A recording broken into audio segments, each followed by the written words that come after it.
강혜신의 오늘의 미국.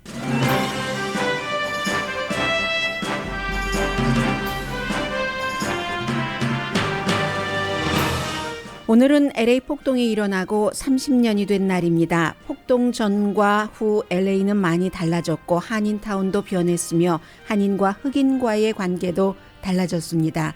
한인 기자와 한인이 아닌 기자의 시각, 그리고 흑인이 친척인 한인 작가의 시선으로 폭동 이후 30년의 변화를 전해드립니다. 러시아는 바이든 대통령의 폴란드 방문 때 그랬던 것처럼 유엔 사무총장의 우크라이나 방문 당시 우크라이나 수도를 미사일 공격했습니다. 이 공격으로 라디오 프리 유럽 저널리스트 등이 사망했습니다. 독일 나치가 저지른 유대인 대학살에서 살아남은 우크라이나인에게 지금은 독일이 안전한 피신 국가가 됐습니다. 독일은 결국 러시아 오일을 사지 않을 준비가 됐다고 밝혔습니다. 미국은 지금 경제적으로 부유한 지역과 가난한 지역으로 나뉘어집니다. 어제 발표된 1, 4분기 국내 총생산 지표도 이 같은 격리, 단절, 서로 다름을 보여줍니다. 트위터 인수 작업에 들어간 테슬라 창업자 일론 머스크가 트위터 인수 비용을 마련하기 위해 이번 주 테슬라 주식 84억 달러를 팔았습니다. 전문가들은 이미 내려간 테슬라 주식은 당분간 더 내려갈 것이며 일론 머스크의 트위터 인수는 불가능할 것이라고 예상합니다. 백악관 소통국장도 코비드-19 양성 반응입니다. 어린이 백신 승인 여부를 빨리 결정하지 않는 정부의 태도에서 의도와 관료주의가 보인다고 뉴욕타임스가 보도했습니다. 오클라호마주에서 임신 6주일 이후는 낙태를 금지하고 낙태 관련자를 소송하면 상금을 주는 법안이 최종 통과됐습니다. 공화당이 주도하는 많은 주에서 각종 보수적 법안이 통과되지만 유권자가 어느 정도 이를 투표에 반영할지는 알 수 없습니다.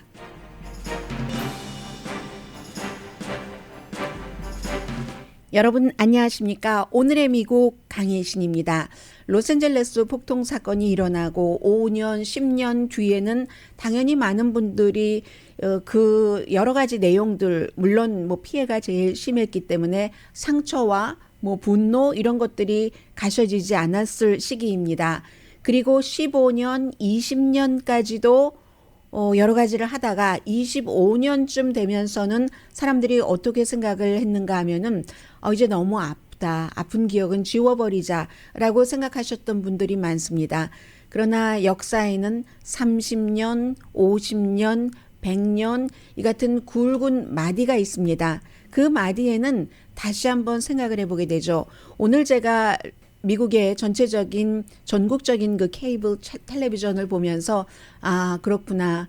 코리안 아메리칸과 또 아프리칸 아메리칸 사이에는 LA 폭동 30년이 지난 오늘이 너무나도 중요한 날이지만 지금 케이블 텔레비전에서는 전혀 보도하고 있지 않습니다. 러시아의 우크라이나 침공, 우크라이나 전쟁에 집중하고 있습니다. 저는 오늘 여러분들께 로스앤젤레스 타임즈에 실린 기사와 그리고 사촌 언니가 당시에 11살, 8살 때부터 아주 좋아했었다고 하죠. 그런 그 사촌 언니가 아프리칸 아메리칸인, 지금은 이제 한인 작가가 된 그 한인 작가의 글, 그것을 통해서 가까운 사이인데도 그 코리안 아메리칸과 아프리칸 아메리칸이 어떠한 그 간격 같은 것이 있는가 하는 것을 보여주는 것, 그리고 그 뒤에 어떤 느낌도 있겠죠. 그리고 이제 LA 타임즈의 기사를 통해서 한인타운은 그 이후 30년 동안 무엇이 달라졌는가, 영원히 잊어버린 것인가, 상처를 완전히 극복한 것인가 하는 것, 그리고 맨 앞에는 크리스천 사이언스 모니터의 기사를 전해드리겠습니다. LA 폭동 사건은 미국에서 아주 중요한 문제이고 그리고 결국은 이것이 뭐 경찰 개혁이라는 그 시스템 속으로 들어갈 수 있고 이 경찰 개혁이라는 것은 로스앤젤레스에 살고 계시는 분들뿐만이 아니라 뭐 미네소타, 조지아 모든 주에 살고 계시는 분들이 해당이 됩니다만은 특히 로스앤젤레스에서는 6월 달에 예비선거가 치러지고 지금 뭐 거의 예비선거에서 당선된 사람은 눈에 보이는 것 같지만 그리고 예비선거보다도 더 중요한 제가 이걸 키지 않았다고요. 고맙습니다. IT 부서에서 얘기를 해줬습니다. 그렇죠. 죄송합니다. 못생긴 얼굴 안 보면 더 좋죠. 저희 엄마가 어렸을 때 제가 하도 눈, 코, 입이 없이 밋밋하다고 내가 난 딸 맞아? 하면서 양파 같다고 밋밋한 양파 같다고 했는데요. 지금 켰습니다. 죄송합니다. 시리어스한 얘기하다가 또 갑자기 그렇게 됐네요. 그래서 이 크리스천 사이언스 모니터의 이 보도를 먼저 전해드리겠는데 결국은 로스앤젤레스 시장 선거에서 예비 선거보다는 결선이 중요한 것이고요. 결선에서도 제일 LA 한인타운에서 일하고 계시는 분들이나 아니면 한인타운에서 살고 계시는 분들이 무척 많으시잖아요. 그런 분들께 중요한 것은 치안 문제일 겁니다. 또 치안하면은 LA 경찰국이 되고 거기까지 30년 전에 LA 폭동은 연결이 되는 겁니다. 먼저 크리스천 사이언스 보도 제목 자체가 로드니 킹과 30년 폭동 이후 로스앤젤레스 얼마나 달라졌는가 해서 항상 이런 기사에는 사람들이 나오죠. 존 토마스라는 최근에 UCLA에 이제 어떤 안전을 책임지셨고 그리고 당시에는 사우스 센트럴에서 자랐고 엄마가 6명 자녀를 키우는 싱글 마더였고 그런데 본인이 LA 경찰국에서 근무하고 있는 동안에 편결이 나왔는데 이 편결 자체가 로드니 킹이라는 사람과 교통위반 이런 것을 얘기하다가 백인 경찰들이 정말로 심각하게 때린 모습이 그때는 휴대폰이 없었죠. 1991년이니까 휴대폰이 아니라 일반 사람의 아마추어 카메라 이 사람이 찍어서 그게 세계에 방영됐는데 1년 뒤에 그렇게 무참하게 때린 이런 사람들이 전부 무죄가 되면서 그동안에도 계속 그랬던 것이 폭발을 해서 그리고는 베버리힐스 같은 데는 이미 경찰이 다 가서 지키고 있으니까 들어가지 못하고 정말 만만한 게 누구라고 사우스 LA부터 시작을 해서 이 코리아타운으로 온 그 당시를 얘기를 합니다. 그 당시에 존 토마스 씨는 아주 젊은 경관이었는데 경찰과 긍정적으로 마주쳐 본 적이 없다는 겁니다. 본인 나중에 경관이 됐지만 다른 아프리칸 아메리칸 젊은이들처럼 별일 없이 아무 일도 없는데 설명하지도 않고 정지하라고 명령을 내렸고 그랬는데 92년 4월 29일 그 당시에 경찰국에서 잠복 근무를 했다고 얘기를 합니다. 마약국에서 텔레비전을 보니까 배심원들이 4명 백인 경관 그토록 무자비하게 로드니 킹을 때렸는데도 1년 전에 무죄 판결을 받았다. 슈퍼바이저가 집에 가도 좋다라고 얘기했는데 다시 불려나갈 것을 알았다고 얘기를 하죠. 그래서 약탈과 방화와 정말 숨지지 말아야지 될 그 많은 사람들이 숨진 것. 폭력이 사우스 센트럴에서 코리아타운으로 갔을 때 저는 그 당시에 방송을 했기 때문에 기억이 다 납니다. 가주 마켓 지금 달라졌잖아요. 무슨 마켓플레이스라고 이름이 붙여져 있던데 그 가주 마켓 위에서 총을 들고 사람들이 지키고 자경단도 있었고 그 당시에 자경단을 이끌던 분도 얼마 전에 몇 년 전에 숨지셨습니다. 세월이 흐른 거죠.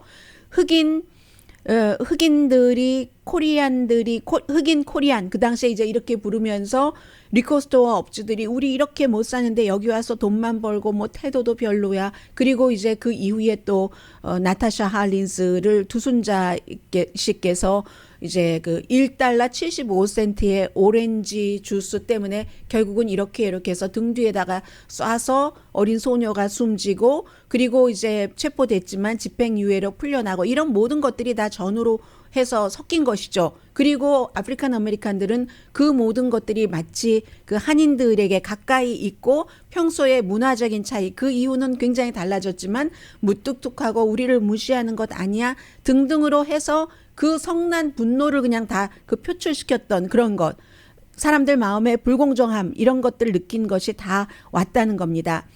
그때 너무 많이 불이 나서요. LA 국제공항에서 불이 너무 많이 나니까 비행기가 다 내리지도 못하고 뜨지도 못하고 활주로는 하나만 열어놨을 지경, 다 끝났을 때 방위군도 왔고 연방 군인들도 도착을 했고 당시에 부시 대통령도 코리아타운을 방문을 했고 했는데 60명이 사망하고 재산 피해가 10억 달러 이상이었습니다. 그래서 이 경관이 내가 불편한 건 내가 자란 곳에서 정말 많이 아는 아주 착한 코리안 아메리칸 가게 주인도 있고 흑인들도 있고 왜 그 좋은 사람들이 숨졌어야지만 됐는가. 21년 동안 경관으로 일하다가 이제 USC군요. UCLA가 아니라 USC에서 공공안전 책임자로 일했던 존 토마스, 당시의 경관이 크리스천 사이언스 모니터에서 한 얘기입니다. 그럼 30년이 지났는데 LA의 정의와 LA 경찰국 개혁이 많이 됐는가? 부분적으로 됐죠. 그 이후에 연방에서 조사도 하고 10년 동안 조사 보고서가 나오고 백인 경찰국장 이런 사람들 무척 아주 그 힘든 고통의 시간도 보냈어야지 됐고 하면서 경찰국의 중요한 개혁도 이번 시장 선거와도 관련이 있다. 그리고 이러한 것들이 또 전국적인 선거와도 영향이 있는 거고요. 사우스 센트럴은 이분은 이제 아프리칸 아메리칸이니까 너무 잘 알고 계시는 분이잖아요. 경제적인 사회적인 조건은 30년 전이나 지금이나 별로 개선되지 않았다고 얘기를 합니다. 일부는 30년 전보다 더 나빠졌다고 설명을 해줍니다. 1990년보다 수입이 더 적고 사우스 LA는 그리고 그 당시엔 센트럴 LA라고 불렀었죠. 주택 비용은 더 비싸고 여전히 민간 투자 같은 거 약속해놓고 그 이후에 정부가 막 주선을 해서 큰 기업들 들어간다고 약속해놓고 공수표로 만든 일들이 너무 많았습니다. 그럴 때마다 소외감을 느낀다는 거죠. 경찰은 이유 없이 나를 잡아서 때리고 민간 업체들은 들어온다고 하고 안 오고 하는, 그래서 많이 비어있는 건물에는 비영리 재단이 들어가서 일을 하고 했었어야지만 됐다라고 얘기를 하고, 그리고 이제 가장 많이 변한 것 가운데 하나는 경찰이 바디캠 같은 것도 하고요. 이제 목조를 있는 거, 이것은 지역에 따라서 다릅니다만 이 용의자를 초킹하는 이런 것들도 못하게 하고 신뢰와 책임감 같은 것을 많이 강화시키면서 커뮤니티와 연결도 하려고 하는 이런 일들이 있기는 있었지만 아직도 시애틀이라던가 아니면 필라델피아 같은 대도시에서 그다지 완전하게 소수인종들이 백인 경관들이 동등하게 대우를 한다. 모든 인종을. 이 정도는 되지 않았다고 얘기를 하고 있습니다. 그래도 1992년도에 LAPD에서 경찰이 총격을 쓴 그런 사건이 사람들이 다치고 한 것이 108건이었는데 2021년에는 37건으로 이제 줄어들었다. 요즘 조금 또 올라가고 있기는 합니다만은 이런 것은 사람들이 불만을 얘기를 했기 때문에 개선됐다는 얘기들을 하고 있고요. 그렇지만 여전히 흑인으로 본다는 그것은 변하지 않았다고도 크리스천 사이언스 모니터는 전해줍니다. UCLA의 사회학과의 학장인 데럴 헌트 이 교수도 얘기를 합니다. LAPD는 지금 1992년과는 거리가 멀지만 그래도 지금도 완전히 이 조지 플로이드 사건 같은 것들이 있고 하는 것을 보면 미국 전국적으로 경찰이 소수인종에 대해서 특히 흑인에 대해서 완전하게 공평한 일을 하지는 않는다라고 보고 있고, 지금도 조지 플로이드 30년 전에 LA 폭동이 일어났는데 같은 사건이 일어나지 않느냐라고 얘기를 합니다. 그리고는 이제 마샤 미첼 씨라는 분을 인터뷰를 하는데 로스앤젤레스 타임즈는 이제 한인 인터뷰를 많이 했어요. 가장 오래된 신문인 로스앤젤레스 센티넬의 그 당시에는 젊은 기자였다고 얘기를 합니다. 마샤 미첼 씨는 지금은 비영리 기구에서 일을 하고 있는 역시 아프리칸 아메리칸이고요. 판결이 나왔을 때 그 신문사에서 창밖을 봤더니 어떤 흑인 남성이요, 공중전화 박스 옆에서 총으로 개에게 쏘더라는 겁니다. 너무너무 그동안 이제 분노하고 불편했던 것들이 쌓였는데, 아니 이걸 그 당시에는 유죄 판결이 나오지 않으면은 어떠한 형태로도 이런 상태가 일어날 수 있다는 것을 아프리칸 아메리칸들은 짐작을 했었다는 겁니다. 그래서 본인이 이제 AME 철치요. 거기에 갔더니 그 당시에 첫 번째로 지금 공항에도 이름이 있는 시장이 그 탐 브래들리 시장이 연설을 하고 있었는데 그런데 갑자기 인근 주유소에서 불이 나니까 사람들에게 가라고 하고 본인 젊은 여자 기자로서 충격적인 경험이었다고 하는데 이 사람도 아프리칸 아메리칸이기 때문에 왜 이런 일이 일어나기 전까지를 잠시 설명을 합니다. 1970년대부터 이 사우스 LA는 센트럴 LA는 고임금 제조업이 사라지기 시작했고 그 공백을 코케인이라든가 갱단이라든가 총기 폭력이 채워버렸다는 겁니다. 어렸을 때는 참 아프리칸 아메리칸들 그 좋은 그런 분위기도 있었다고 해요. 본인의 그 삼촌, 뭐 숙모 이런 분들도 임금을 많이 받는 제조업이 그 당시에 미국이 활발했으니까 그런 곳에서 일해서 방 3개짜리 집도 사고 하셨는데 40년 동안 완전히 이 사우스 LA는 투자가 중단이 됐다는 거죠. 마침내 이제 최근에 뭐 맨체스터와 버먼트 이런 지역에 뭐 그 부지를 개발을 한다던가 그리고 USC가 많이 했죠. 주변을 개발을 해서 그런 것들이 있지만 이미 흑인들 사이에서는 좀 그 배움도 있고 돈도 있고 하면은 다른 지역으로 다 빠져나가 버렸고 지금은 그곳에 히스패닉들이 굉장히 많이 들어가 있는데 사우스 LA가 지형적으로나 인구 뭐 이런 것을 보면은 샌프란시스코와 비슷한데 샌프란시스코는 완전히 고층 빌딩에 팬시하고 그런데 그게 사우스 LA에서는 이루어지지 않았다는 겁니다. 와츠 그 폭동이 일어나기 전도 사실은 사우스 LA가 흑인들의 안식처였는데 그때부터 65년이었잖아요. 계속 지금까지 이 전환점을 찾지 못하고 있는 거죠. 그래서 야자수가 막 멋있게 있고 이런 맑은 하늘을 제외하고는 제조업은 나갔으니까 경제적인 기회, 차별 그리고 인종차별, 불평등은 여전히 있다고 얘기를 합니다. 다행히 한 5년 전부터 뭐 여러 가지 뭐 USC 중심은 굉장히 변한 것도 있고 소파이 스테디움 뭐 맨체스터 애비뉴에 이런 것도 있지만 그런 것이 있으면 반면에 소매업소라든가 집이라든가 집값도 요즘은 사우스 LA 비쌉니다. 소매업소의 임대료 같은 것도 너무 높아져서 그곳에서 오래 장사하고 하는 이런 아프리칸 아메리칸들이 계속 살 수 있는가 이것이 문제로다 하는 것을 지적을 했고요. 그리고 이제 로스앤젤레스 타임즈의 2개를 전해드리겠습니다.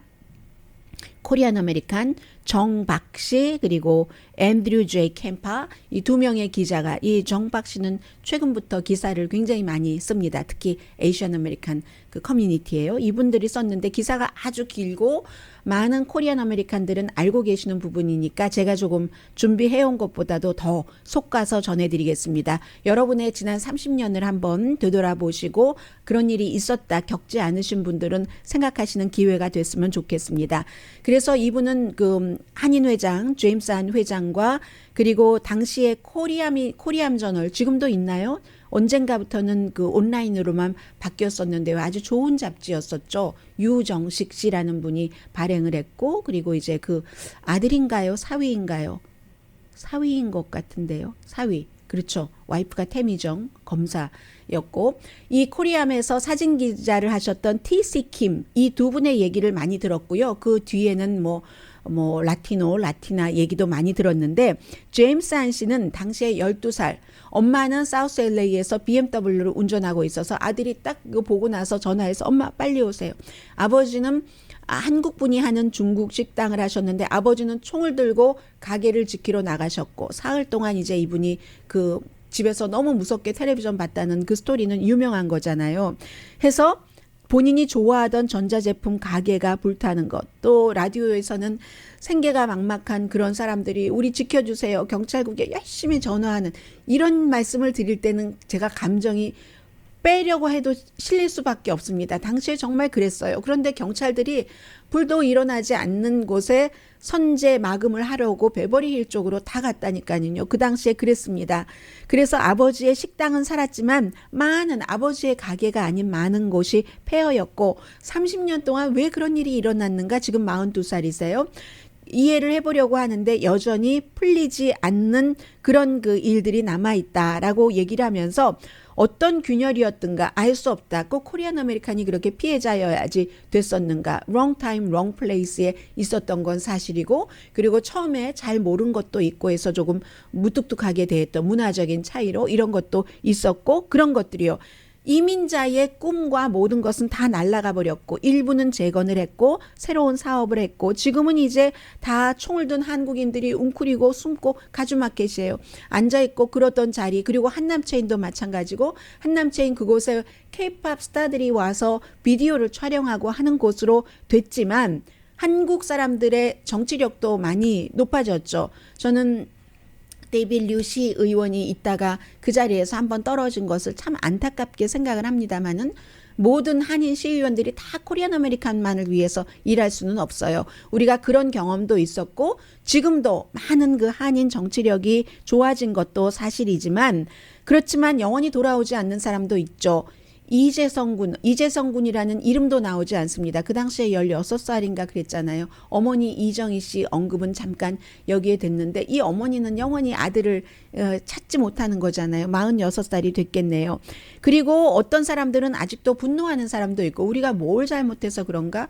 교회 뭐 이런 뭐 불타고 하는 뭐 이런 것들 재건축도 있고 콘도도 지어지고 타버린 곳이 완전히 지금 번영을 해서 지금 가주마켓이 무슨 플레이스라고 이름을 지어서 당시에 촬영을 했었던 그 TC 킴 이 코리아의 사진작가가 이렇게 있지만 얼마 전에 이분이 생각할 때는 아 코리아타운이 안전하지 않구나. 낮보다 밤에 사람이 더 많은데 안전하지 않구나. 이런 것들도 느꼈다고 얘기를 하고요. 전체적으로 코리아타운도 사우스 LA가 뭔가가 조금 발전이 되면서 렌트비 오르고 집값 오르는 것처럼 코리아타운도 전체적으로 집값이 너무 인상을 했고 지금 식당 같은 데는 너무 붐비지만 그 식당도 잘 되는 곳과 미처 따라가지 못하는 그런 곳들도 있고 또 코리아타운에 이제는 인구가 히스패닉계가 굉장히 많잖아요. 그런데 이 사람들이 도저히 살아갈 수 없는 정도의 인플레이션이 너무 심한 이런 문제들 해서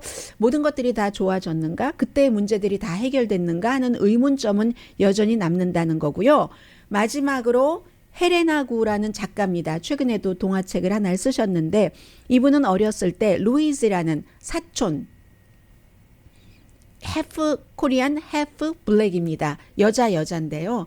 너무너무 신기했다는 거예요. 뭐를 하면 너무 잘하고 해서 그 사촌이 코리아타운에 살고 있는 우리 아파트에 놀러 오면 내 친구들이 다 오고 뭐가 좋고 재밌고 하니까 본인이 어렸을 때 뭐 half Korean, half African American이라는 뭐 이런 말을 half black이라는 말을 알지도 못했을 때부터 너무너무 좋아했었는데 호기심도 많고 아무튼 그래서 막 팝송을 막 노래하고 하니까 어린이가 인종에 대한 이런 그 편견이 없잖아요. 그때 멋지게 막 팝송을 부르고 하니까 흑인 사촌 언니가 너무 좋아 보였던 겁니다. 그러다가 폭동이 일어났을 때 우리 가족은 이미 한인타운에서 멀리 떨어진 곳으로 갔고 그리고는 서로 그런 것에 대해 말도 안 하고 멀어졌었고 그리고 또 그런 것들을 뭐 일부러라도 얘기하지 않으려고 했었던 그 이유도 침묵으로 그냥 속으로만 인종차별에 대해서 얘기 안 했는데 나중에 생각해 보니까 본인이 8살 때 언니가 11살이었는데 가족 결혼식에 왔었을 때 언니가 막 울고 해서 화장실에 가서 언니 너무 핑크드레스가 너무 예뻐서 사람들이 자꾸 쳐다보는 거야. 날 쳐다본다고 하니까 넌 몰라. 그때 언니가 얘기하더라는 겁니다. 넌 몰라. 내가 흑인이기 때문에 쳐다보는 거야. 그때도 생각을 난다고 하고요. 그때 처음으로 이 한국 이름을 부르면서 너는 한국인, 나는 그 아프리칸 아메리칸 이렇게 구분을 짓는 거죠. 그런데 어린 시절에 아빠는 늘 이 작가에게 얘기를 했답니다. 흑인이 어느 소수 인종보다도 먼저 더 큰 고통을 겪었고 그들이 싸워서 시민권자로 우리가 살아갈 수 있게 해줬다. 그래서 아빠는 공화당인데도 버락 오바마 대통령에게 2번 다 투표했다는 얘기를 흑인에게 진 빚이 있다라고 하면서 이 작가가 쓰고 있습니다. 그런데 가만 생각해 보면 흑인이었던 그 친척들이 70년대에 이 가족들이 와서 이 보일 때 흑인이 아닌 그런 가족들이 와서 자리를 잡을 때 일자리도 찾아주고 얼마나 도와줬는지 모른다. 이민 초기를 아주 편안하게 했다라고 하면서 그 언니 루이지도 2013년도에 암으로 세상을 떠났는데 너는 절대로 내가 아니야.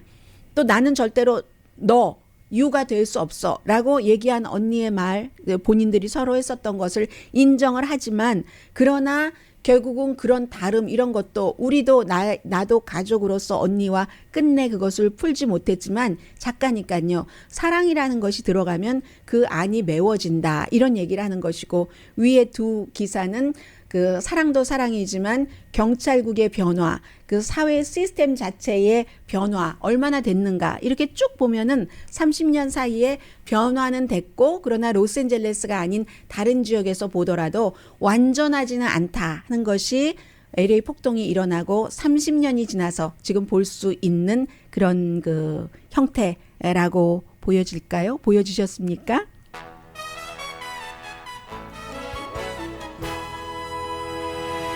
정치인이라든가 뭐 사회단체에서 일하는 사람들은 내가 해야 될 일 이렇게 하지만 보통 사람들은 뭐 그렇게 자로잰 듯 생활을 할 수는 없잖아요. 30년간 그랬지 하는 것을 다시 한번 리마인드 하는 것만으로도 어떤 그 사회에서 살고 있는 사람으로서 역할은 한다고 생각이 되고요. 오늘 라디오 서울 방송 오늘의 미국 듣고 계십니다.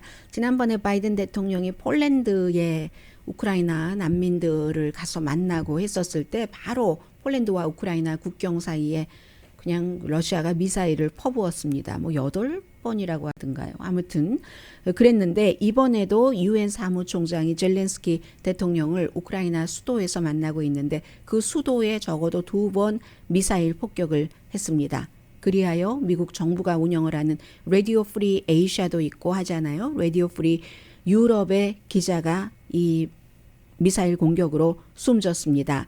그러니까 젤렌스키 대통령은 당연히 얘기를 하는 거죠. 푸틴이라는 사람은 국제기구도 존중하지 않는 그런 사람이다. 알고 하는 거잖아요. 알고 하는 것이고 그리고 이제 젤렌스키 대통령과 사무총장이 공동 기자회견을 하고 하는 도중이었던가요? 하고 나서 금방이었던가요? 아무튼 기자회견 끝나고 나서 조금 있다. 그 방문 중에 불과 몇 마일 떨어진 곳에서 크루즈 미사일을 발사했습니다. 그리고 그 시점은 바이든 대통령이 어제 오늘의 미국에서 전해드리고 나서 조금 지나고 나서거든요. 330억 달러를 우크라이나에 지원하겠다. 이건 지난번에 했었던 것보다 배가 많고 이 330억 달러 가운데서도 반은 무기에 해당되는 거거든요. 그렇기 때문에 이제 어느 정도 330억 달러를 어느 정도로 생각하시면 되냐면요. 지금 뭐 최종적으로 올 말에 예정대로 진행되면은 완성이 된다고 하지만 테슬라의 CEO 일론 머스크가 트위터라는 바로 그 SNS 기업을 사는데 440억 달러를 지금 제안을 해서 일을 진행 중이잖아요. 그런데 이번에 한 번에 330억 달러를 우크라이나에 지원한다는 겁니다. 그 전에도 지원을 많이 했고요. 그런 정도.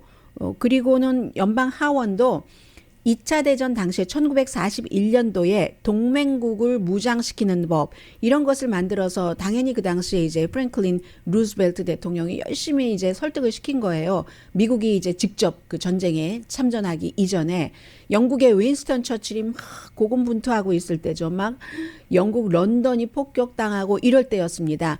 그 당시에도 프랭클린 루즈벨트 대통령이 미국 정치인들을 설득시키느라고 힘들었죠. 아니 왜 이게 직접적으로 개입하게 될 수가 있으니까 안 돼 하는데 열심히 설득을 해서 결국은 이제 그 미국이 직접 참전하기 전까지 무기를 지원을 하죠. 그런 것과 같은 법안이 어제 하원에서 통과됐습니다. 거의 만장일치입니다. 417대 반대 10. 상원에서는 이미 만장일치로 통과가 됐고 이걸 보면 이 우크라이나 전쟁의 흐름을 알 수 있습니다. 바이든 대통령도 처음에는 그렇게 우리 직접 개입 안 한다니까 무기 안 된다니까 하다가 어제 연설한 거 나중에 또 자세히 들어보니까 한국, 터키 이런 나라도 언급을 하면서 결국은 미국과 함께 우크라이나 전쟁에 대해서 뭔가를 지원하는 이런 프로그램을 한다 하고 발표를 했는데 이게 다 마찬가지입니다. 심지어 독일이 러시아에서 일부 그 에너지 분야의 50% 이상을 수입하고 있는데 우리는 러시아에서 이제 수입하지 않을 준비가 돼 있다. Ready to stop 러시아 오일 수입하는 것이라고 발표까지 했습니다.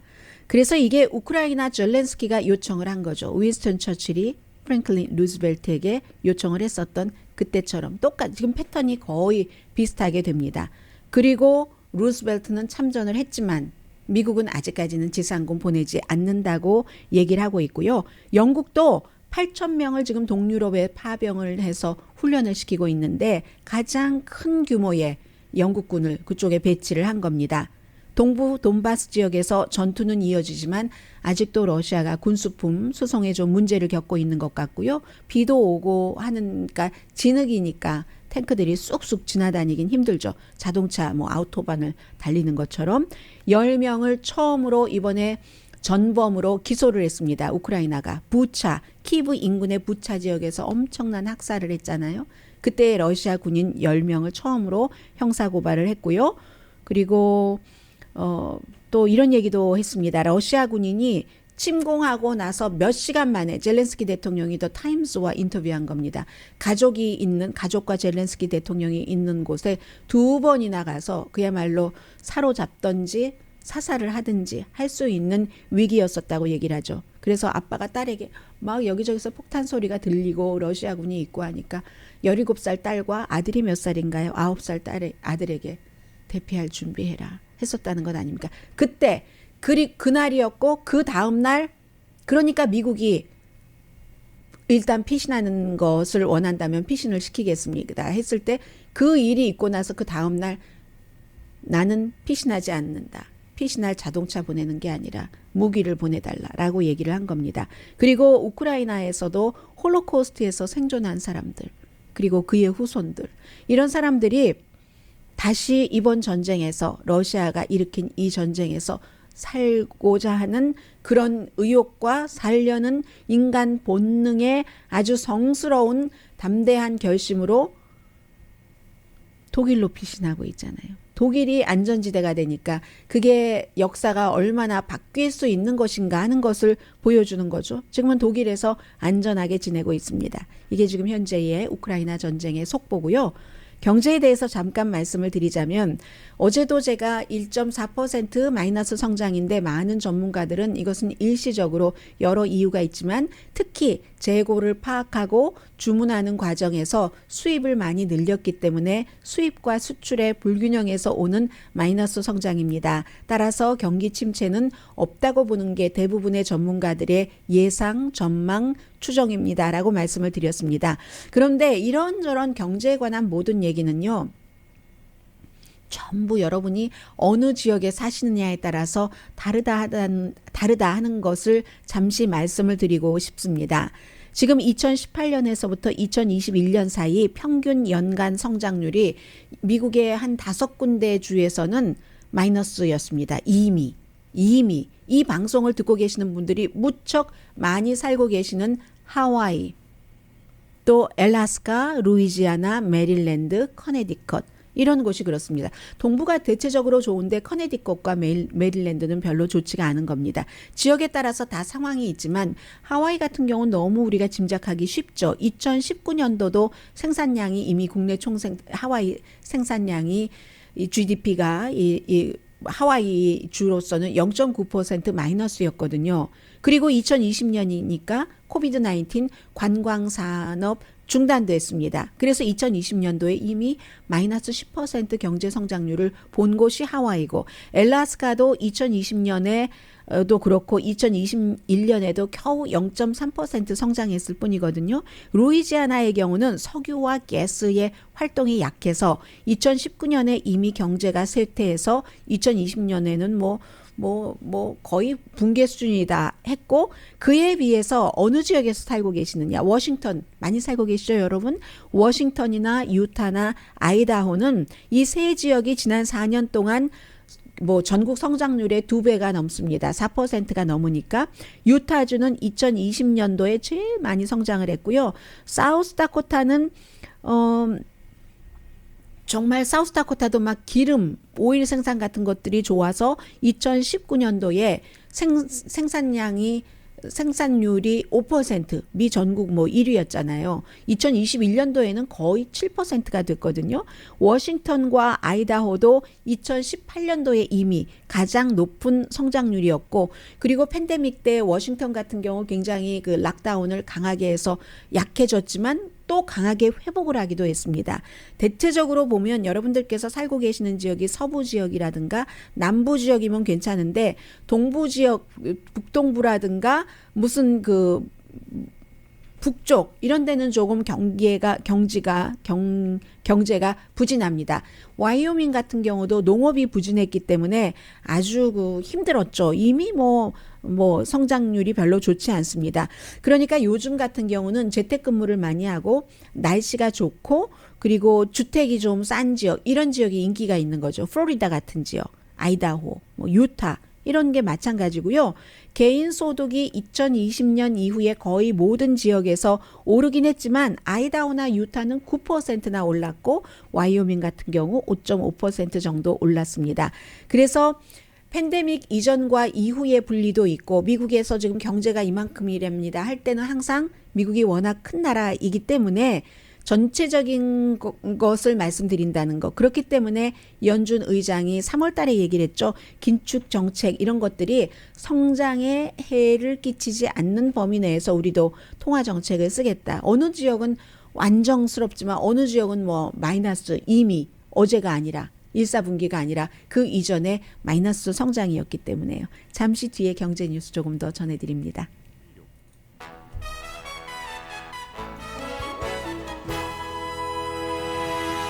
라디오 서울 방송 오늘의 미국 듣고 계십니다. 첫날 그 트위터의 창업자인 일론 머스크가 아니죠.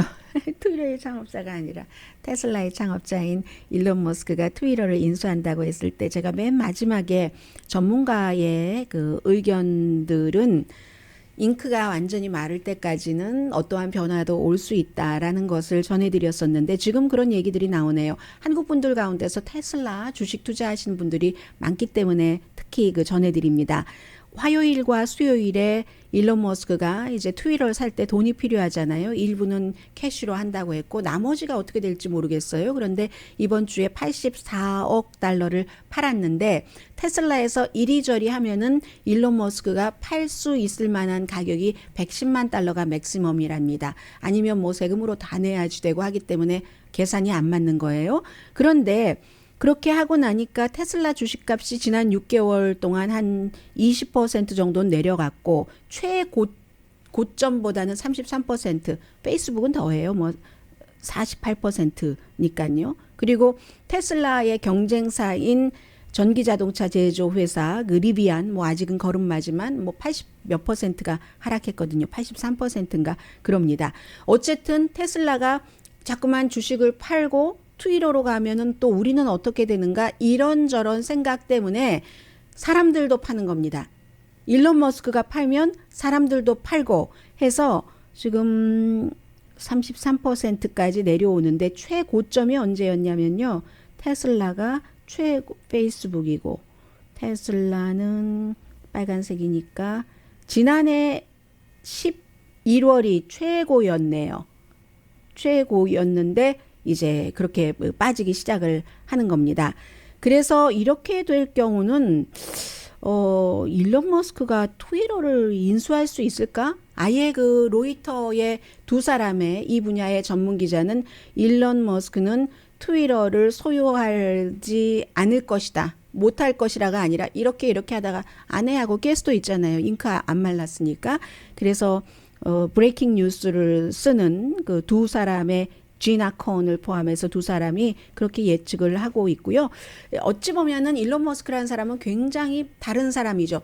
재산이 많은 사람은 점점 재산을 불리려고 하죠. 그런데 이 사람은 재산을 불리는데 흥미가 있다기보다는 자꾸만 내가 갖고 있는 재산을 통해서 뭔가를 하려고 하는, 활용하려고 하는, 그러니까 뭐 굴착기 사업까지 하고 그러죠. 그런데 무척 그 열심인 사람인 것 같습니다. 그런데 왜 이 로이터의 이 전문 기자들이 트위터를 일론 머스크가 인수할 수 없을 것 같다라고 거의 단정적으로 보도를 하냐면은 440억 달러는 한 사람이잖아요. 막 이 사람 저 사람 돈을 모으는 게 아니고 한 사람이 지금 해서 내 맘대로 컨트롤 하겠다는 거잖아요.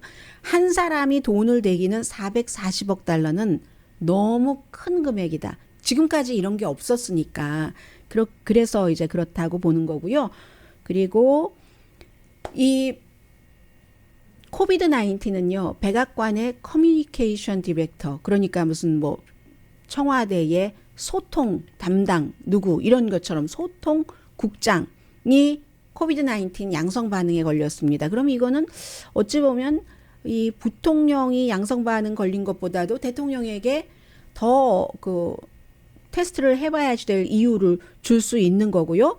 5살 그리고 그 아래 어린이들에게 뭐 생후 몇 개월 이후 백신 접종을 한다는 것을 이제 모더나가 신청을 했기 때문에 어떻게 될 것인가. 근데 여기에 지금까지 코비드 19 이후에 질병통제국이건 아니면 식품의약국이건 굉장히 보통 사람들이 생각하는 것보다 어떤 때는 보수적이었고 트럼프 전 대통령 시대에는 트럼프 전 대통령이 원하는 쪽으로 맞추기 싫어하는데 할 수 없이 맞춰줘야지 되는 부분이 있었고 이런 게 있었습니다.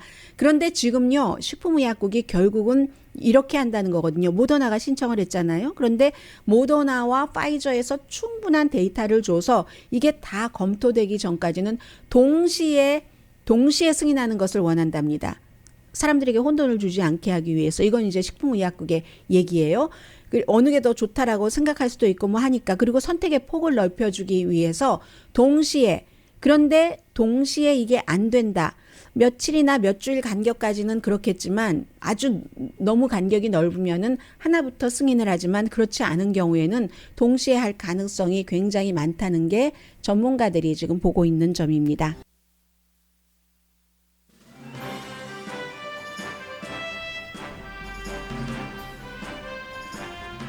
네, 후원해 주시는 분들 먼저 말씀을 드렸습니다. 시간이 나는 대로 오클라호마가 이제 최종적으로 확인을 했습니다. 오클라호마에서 수많은 낙태 금지법이 통과됐고 그때마다 공화당 주지사는 다 서명을 했습니다.